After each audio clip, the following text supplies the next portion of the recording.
နွေရသေးလည်းပြန်ရောက်နေပြီဆိုတော့ရသေးဘူးသူကတော့မအေးတော့ဘူးပေါ့နော်နွေထဲဝက်စရာမလိုဘူးဒီမှာတရွက်တွေဆိုလည်းအရန်ကျွေးနေပြီခါရင်းဆိုဒီဟာတစ်ပင်ကြီးကြီးပေါ့နော်ပိုက်စားလို့ခဏစားတော့စားပါတယ်ပြီးရင်အမပန်းပင်တွေသွားကြည့်ချင်လို့သွားတာဖြစ်ပါတယ်အားချင်းဆိုရင်တော့စကြတဲ့မသွားရင်ပန်းခင်မြင်တော့ပါတယ်ကျတော့ကျမရဲ့ favorite ပေါ့နော်ဒါမဲ့နည်းနည်းဖုံးတွေရမ်းထနေဒီလျာပန်းတွေလည်းမသိဘူးအဲ့ဒီပန်းအရင်တော့မရှိဘူးအခုမှရှိတယ်ဒီမှာစက်ကူပန်းလေးတွေရမ်းလှတဲ့ပန်းတွေကိုကြည့်ရတာနဲ့ပဲတနေ့အချိန်ကုန်တယ်ပေါ့နော်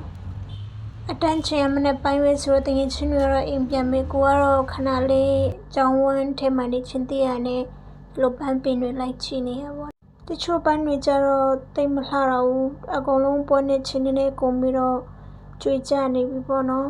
အဲ့လိုမျိုးဖြစ်ပြီဆိုရင်ကျောင်းထဲကဥယျာဉ်မှုတွေကဒီလိုမျိုးပန်းတွေအကုန်လုံးပြန်နှုတ်ပြီးမှအခြားပန်းမျိုးအစားတွေဒီချသူရတီအလိုက်ပြန်ပွက်နိုင်မဲ့ပန်းတွေနဲ့မြင်တဲ့အစားပြန်ထိုးရမှကြခင်မှဒီပန်းတွေက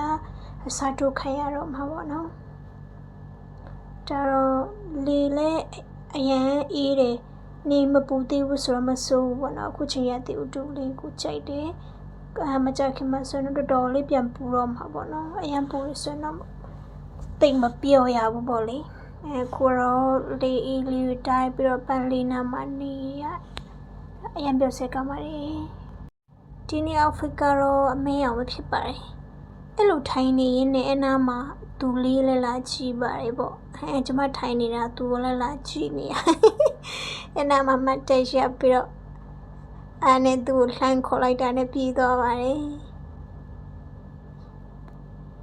အဲ့နဲ့အနားယူပြီးတော့အိမ်ပြန်နေပါပြီအိမ်ဟိုဆိုတော့အများနဲ့စင်ကင်းလေးပဲပြန်ပါတယ်